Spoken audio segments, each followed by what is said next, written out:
Night settles over the Luwi River with a heaviness that feels almost deliberate, like the darkness itself is choosing to come early. The last hues of dusk bleed into the water, swallowed by a surface so still it resembles polished obsidian. Even the wind hesitates here.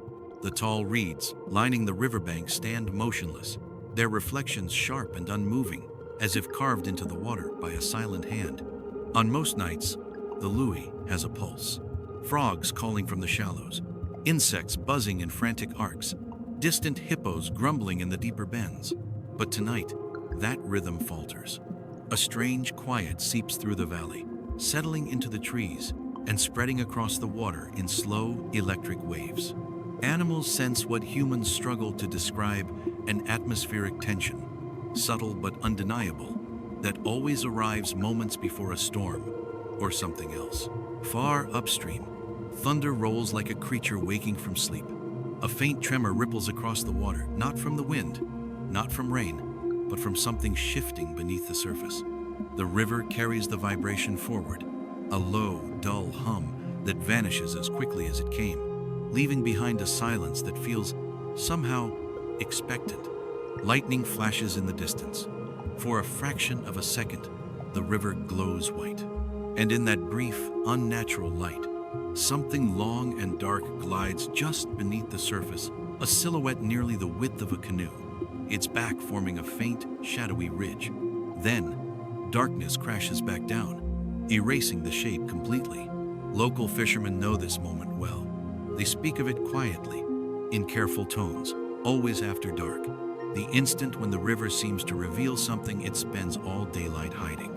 They call it Shadowback, a crocodile so old its skin has darkened into a near-black sheen, with a deep stripe running the length of its spine like the shadow of an ancient scar. A creature that surfaces only when storms gather and the river becomes the color of ink. Some dismiss it as myth. Others insist they've seen it just once, just barely, in the strobing light of distant lightning. But all agree on one thing: if Shadowback truly exists, it does not belong to the world we see. It belongs to the moments between light and darkness, where the river keeps its oldest secrets hidden. Part 2. The river. Old-timer. They call Shadowback. To understand Shadowback, you must first understand the kind of river that could create a creature like him. The Luwi is not a wide or dramatic river, no sweeping channels or thunderous floods. It is narrow, intimate, and deceptively quiet. A place where crocodiles do not simply survive. They refine themselves over decades into masters of invisibility, slipping between grass and current like ghosts. Among these masters, the legend of one stands apart. Fishermen describe him not in full sentences but in fragments, half-whispered details delivered with the tone of someone recalling a nightmare they're not entirely sure was real. A long, dark ridge rising above the water, a body broader than any canoe, skin darker than the river mud itself, and that unmistakable feature, a deep, dense stripe running along his back, as if the river's own shadow had fused to his spine. Crocodile experts are careful with words. They avoid myths, they prefer measurements, and they rarely indulge rumors. But even they agree on one thing: if Shadowback exists, he would have to be incredibly old. Nile crocodiles can live 70 years, some reaching 100. Over that time, their scales thicken, their colors darken, and their bodies accumulate the scars and distortions of survival. A crocodile that has weathered half a century of storms could easily become unrecognizable next to the younger males patrolling the river. But age alone doesn't explain the accounts. Fishers say Shadowback moves differently, too smoothly, too quietly. Large crocodiles make waves, churn mud, announce their presence through sheer mass. Shadowback doesn't. He slides beneath the surface with the silence of something that learned long ago how to hide even from its own kind. Some believe he is a territorial giant forced out of the main Luangwa River years ago, retreating into these quieter bends where no young males challenge him. Others propose a rare genetic deviation, melanism or pigment clustering, that created the dark stripe along his spine. None of these theories feel entirely complete, but each contains a sliver of truth. Then there's the unsettling consistency in the stories. Shadowback is almost always seen during storms. Not before, not after during. As thunder rolls and lightning fractures the sky, Fishers claim the river stirs in ways it does not at any other time. Broken reflections, sudden swells, a dark back rising just long enough to be noticed, never long enough to confirm. It's as if this creature responds to the storm itself, as if the river chooses those moments to reveal its oldest hunter. And until someone captures him on film, Shadowback remains suspended between two worlds, a biological possibility and a silhouette carved from fear and river light. Part 3: The first signs that something is wrong. Trouble on the Luwi River never announces itself with drama. It begins quietly, so quietly that most people would overlook the signs entirely. The first indication often appears at dawn, when the river should be alive with movement. The splash of tilapia near the reeds, the quick dart of frogs, herons stepping with delicate precision along the shallows. But on certain mornings, everything is missing. The water sits untouched. No splashes, no ripples, no birdsong. Local fishers call these mornings the hollow hours, the rare moments when the river feels emptied out, as if something moved through in the night and pushed every living creature aside. One morning, a conservation patrol found what would become the first major clue: a set of drag marks running across a sandbank so clean and deep that they looked like they'd been carved by machinery. The marks stretched nearly 9 meters, plunging directly into the river with no return trail. No footprints, no tail sweeps, not even the messy churn that a large crocodile usually leaves behind. Just a perfect, heavy groove, like a colossal body, had been pulled silently from land into the water. Crocodile specialists examined the marks. They were too large for any known adult in the valley. The width matched something far beyond the typical 5-meter giants that dominate the Luangwa ecosystem. But the oddest detail wasn't the size, it was the precision. Crocodiles thrash. They slide, twist, leave erratic patterns. Whatever made this mark moved with an eerie straightness, as if it glided rather than crawled. A few days later, another strange sign appeared downstream. Fish floating belly, up near the bend, but not torn apart, not eaten, simply dead. Rangers speculated about sudden temperature changes or low oxygen pockets, both plausible explanations. But the timing unnerved them. These fish kills happened only after nights of storms, the same nights when fishers claimed Shadowback surfaced. Then came the incident that no one could explain away. During a routine check at dusk, 2 rangers in a canoe noticed the river turning unnaturally still. Not calm still, with a kind of suspended tension, like a held breath. A faint bulge rose several meters away, too wide to be a hippo, too smooth to be floating debris. Before either of them could react, the bulge sank straight down, leaving behind a single expanding ripple that faded faster than it should have. One of the rangers later said, with a seriousness that silenced the room, it felt like the river folded around something huge. He refused to describe it further. From that evening on, the pattern became impossible to ignore. Storms, silence, drag marks, dead fish, soon stillness. The river was signaling that its balance had shifted, perhaps not suddenly, but undeniably. And at the center of every account, every disturbance, every whisper of fear, was the same name: Shadowback. Part 4. The hunt that no one was meant to see. The Luwi River at night is a world built from silhouettes and suggestion. Shapes blur into one another, and even seasoned rangers trust their ears more than their eyes. But on one unforgettable evening, a rare convergence of moonlight, low water, and silence revealed a glimpse of the river's most elusive predator. A moment so quick and so improbable that the 3 men who witnessed it still disagree on whether they truly saw what they think they saw. The incident began near a shallow inlet where antelope often drink after dark. Puku tracks dotted the mud, fresh and crisp, telling a quiet story of a small herd that had approached the water just minutes earlier. The air was cool, still, and unnervingly quiet. Even the insects had fallen silent. The ranger's infrared camera captured nothing at first, just the monotone glow of reeds swaying gently in the faint breeze. Then, without warning, the herd bolted. No sound, no splash, no obvious threat, just pure, explosive, panic puku sprinting in every direction, hooves slicing through the darkness, as if fleeing from a danger none of them could see. One ranger swung the infrared camera toward the water, expecting to find the usual culprit, a large Nile crocodile lurking near the edge. But what appeared on the screen was different, larger, smoother, and unmistakably silent.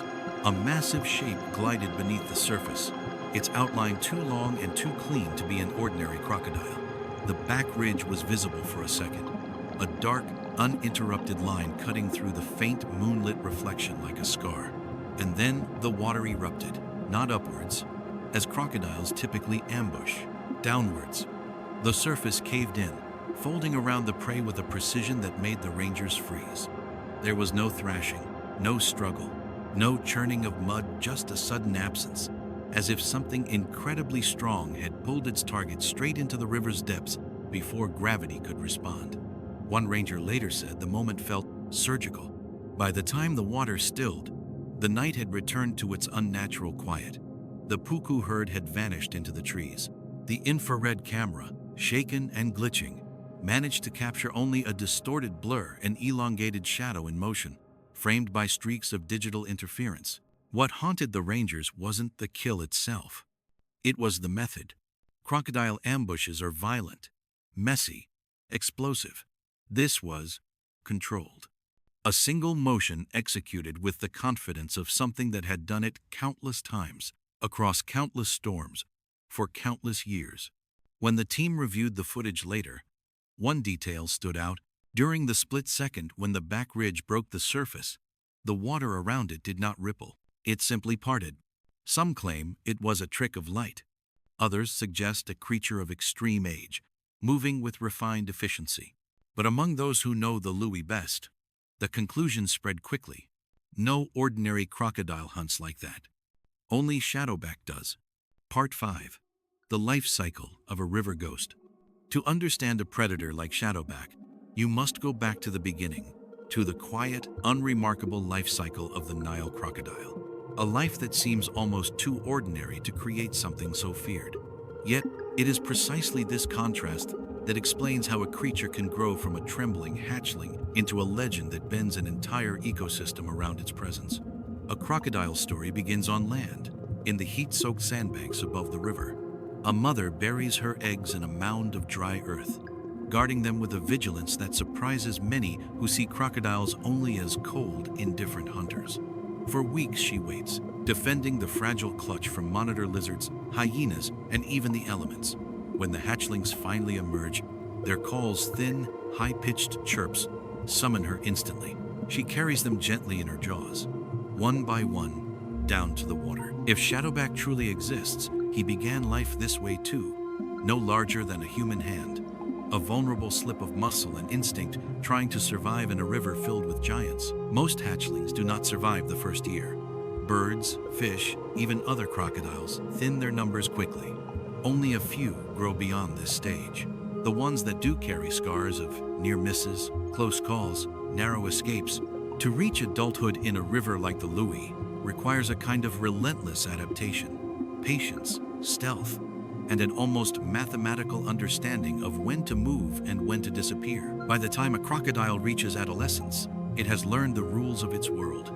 The males fight, forcing the weaker ones into quieter corners of the river. These exiled crocodiles become reclusive, slipping into side channels, hunting at odd hours, avoiding conflict. Many researchers believe this isolation is what allows exceptional individuals to reach extreme ages. A crocodile that avoids fights avoids injury. A crocodile that avoids humans avoids bullets. And a crocodile that avoids other males avoids the constant stress of territorial life. Perhaps this is where Shadowback's story diverged, somewhere between exile and longevity. A large male pushed into the still waters of the Luwi. A survivor who learned not just how to hunt, but how to remain unseen. With age, crocodile skin darkens, scales thicken, patterns shift, genetic quirks, sun exposure, old wounds, all can create unusual markings. A stripe formed along the spine is not impossible. Rare, yes, but nature specializes in the improbable. And a crocodile that lives 50, 60, or even 70 years becomes something more than a hunter. It becomes a memory shaped into bone and muscle. a creature that has watched generations of animals rise and vanish, a survivor that understands the river's rhythms more intimately than any human could. If Shadowback is real, he is not just an apex predator. He is the product of decades, maybe a lifetime of quiet survival, molded by the slow, relentless patience of the Luwi River itself. A creature that has lived long enough to become a myth. Part 6. The Last Test of an Old Hunter. The Luwi River remembers every creature that has lived long enough to leave a mark. And for all of Shadowback's years of silent rule, his greatest challenge, his defining test, arrived not from the shadows, but from the changing river itself. It began during an unusually harsh dry season. The water levels dropped faster than they had in decades, shrinking deep pools into isolated pockets. Hippos migrated early, fish schools thinned out. The current slowed to a sluggish crawl, exposing sandbanks and mudflats that hadn't been seen in years. Rangers whispered that the river was shrinking into a shape it hadn't held since the 1,970 seconds, a shape that favored younger, faster predators. Large male crocodiles from the main Luangwa Channel, pushed by hunger and competition, began drifting into the Luwi in search of new territory. These newcomers were powerful, ambitious, and unscarred. Their presence cracked the fragile quiet that Shadowback had dominated for years. Confrontations became inevitable. One evening, as the sun bled red into the horizon, a young dominant male, broad-shouldered, armored, bursting with strength, slid into the long pool that locals quietly referred to as Shadowback's Bend. The young male's movements were loud, confident, disruptive. He thrashed along the bank, snapping at fish, asserting himself with the arrogance of a rising monarch claiming a throne. What happened next was not witnessed directly, but the river left enough traces for rangers to reconstruct the moment. Along the mudbank, deep gouges marked the site of a violent struggle. The width of the drag lines showed two large bodies locking in a twisting, spiraling combat, their tails carving arcs into the silt. But the most telling sign was the water itself. The entire bend was clouded, stirred up from the bottom, as if something enormous had rolled repeatedly in a life or death contest. Young crocodiles fight with noise, splashes, cracks, violent lunges. Old crocodiles fight differently. They conserve energy. They choose precision over force. They turn the river itself into a weapon. It appears Shadowback pulled the younger male into deeper water, away from the shallows where youthful strength mattered. In the depth, age and experience meant more. The patterns in the river mud tell a chilling story. One set of tracks circling tightly, the other set weakening with each turn. By dawn, only one drag mark returned to the bank. The younger male was never seen again. Rangers speculated he fled downstream, defeated and starving. Some believed he drowned during the struggle. Others insisted Shadowback spared no challengers. But the victory came at a cost. For the first time, a new set of signs emerged.